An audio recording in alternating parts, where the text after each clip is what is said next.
황제의 비서직이라고 할 수 있습니다. 황제의 총애를 받는 10명의 황관, 베스트 10이죠. 그게 이제 십상시고 십상시의 수장이 리더가 이제 장양인 거예요.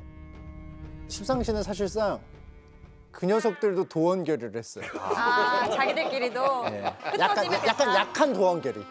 왜냐하면 이익 집단이기 때문에. 자, 조정을 장악하고 있던 이들에겐 삼형제처럼 목숨 걸고 나라를 위해 싸우는 일반 백성 따위 안중에도 없었습니다. 그래서 십상시가 틈만 나면 저지르는 매직이 있습니다. 매직? 무슨 매직이요? 바로 매관 매직.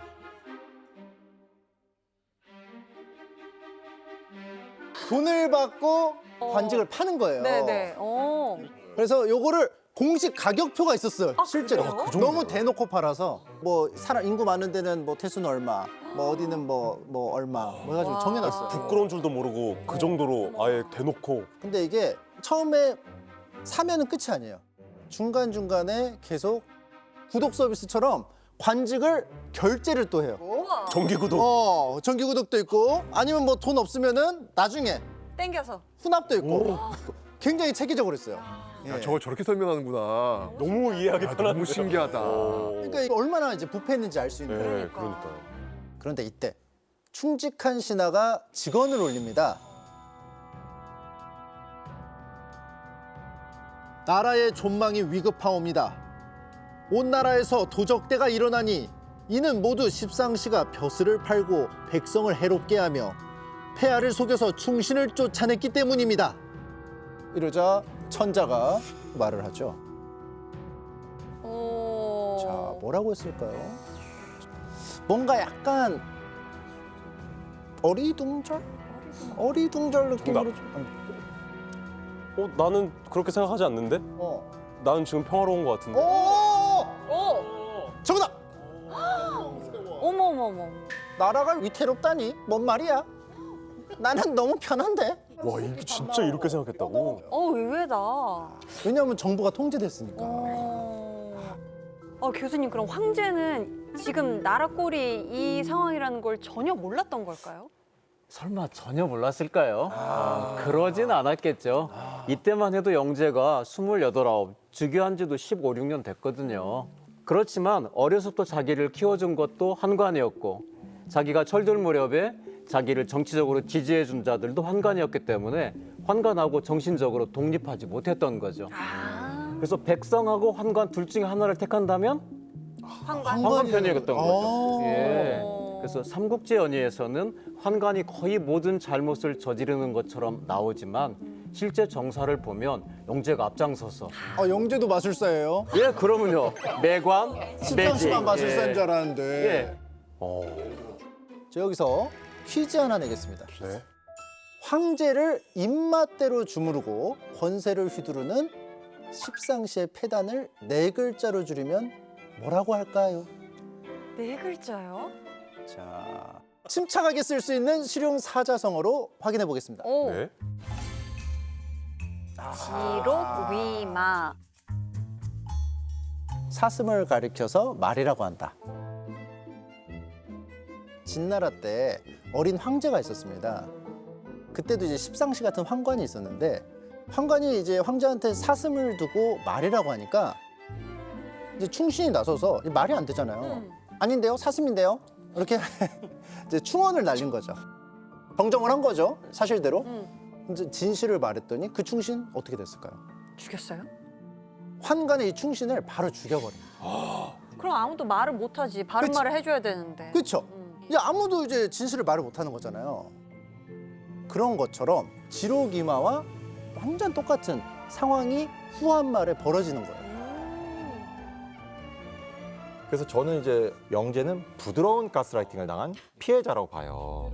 어려서부터 가머니설로 속임들 당하고 또 그들의 사고를 주입당하면서 점점점 십상시에게 의존했을 것 같아요. 또 10명이나 있다 보니까 또 가스라이팅 당하기가 좀 좋을 것 같기도 해요. 사람이 10명이 앞에 있어서 막 같은 얘기하면. 왕을 위해서입니다. 이 모든 게 왕을 위해서입니다 그치, 하고 이렇게 그치. 부드러운 포장지로 감싸버리니까 맞아요. 가스라이팅인지 모르고 그랬을 수 있겠네요, 보니까. 한마디로 황제는 모든 걸 알고도 모르쇠로 일관했던 거죠. 황제에겐 십상시가 매관매직으로 채워주는 금은 보화가 백성들의 안위보다 더 중요했던 겁니다. 한편 삼형제는 황건적과 격전이 벌어지는 곳으로 향하고 있었습니다. 자, 그런데 그때 맞은편에서 죄인을 싣는 수레가 오고 있는 거예요. 근데 이때 유비가 그 수레 안에 있는 죄인을 보자마자 정신없이 말에서 내리더니 수레 앞에서 안타까움을 감추지 못합니다. 왜 그랬지? 왜냐면 그 죄인은요, 황건적과 싸우던 장군이자 유비가 학문을 익힐 수 있도록 도운 유비의 어린 시절 스승 노식이었습니다. 와, 어떻게 선생님을 또 거기서 만나냐. 근데 왜 잡혀가는 거예요? 노식 장군이 뇌물을 바치지 않았더니 황제에게 내가 황건적이 두려워 싸우지 않는다라고 이 거짓을 아린 모양이요 라고 했던 거예요. 자, 그 말을 옆에서 듣고 있던 장비, 가만 안 있었을 것 같은데요? 그러니까. 그죠? 호송하던 군사를 장팔삼으로 배르던 그때, 이때 유비가 조정에도 공론이 있을 텐데 네가 어찌 함부로 이러느냐. 장비가 너무 욱해서 혹시 이게 사건이 너무 더 커질까 봐 일단 멈춰 한 건가? 억울하게 끌려가는 스승님을 보고도 조정의 뜻이다 라고 하면서 어떤 비판도 어떤 항의도 하지 않고 있는 지금 이 유비의 모습.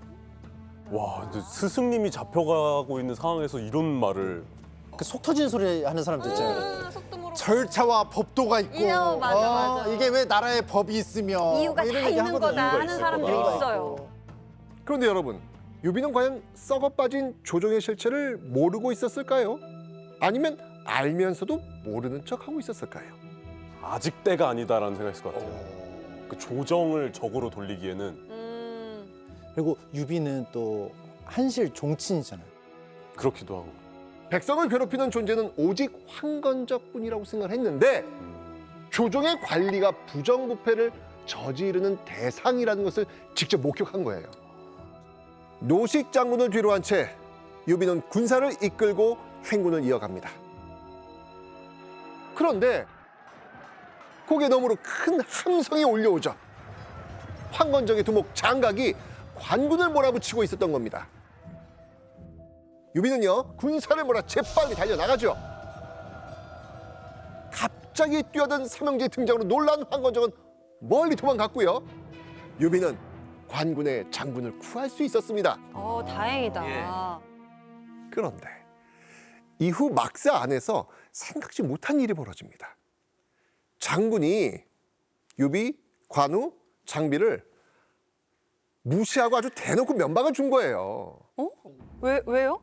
장군은 이 삼형제에게 세 사람은 지금 무슨 벼슬에 있는가? 라고 물었죠. 모두 아직 벼슬이 없습니다. 삼형제가 벼슬이 없다는 걸 알고 도리어 내가 이런 놈들에게 도움을 받아? 하면서 자존심이 상한다면서 기분 나빴던 겁니다. 유비는 차마 아무 말도 하지 못하고 조용히 막사를 빠져나옵니다. 그런데 장비가 조정의 관리고 뭐고 저자를 가만둘 수 없다며 칼을 빼들고 장막 안으로 들어가려는 겁니다. 그럼 이대로 저자 밑에서 우리가 수하로 있어야 옳단 말이오? 두 분 형님이나 그렇게 하시오. 나 혼자서 다른 데로 가버리겠소. 한날 한시에 죽자던 그 토원결의가 지금 결렬될 위기지 않습니까? 이때 유비 이렇게 이야기합니다. 삼형제가 함께 다른 곳으로 떠나자. 유비의 말에 화가 누그러진 장비는 겨우 칼을 내려놓죠.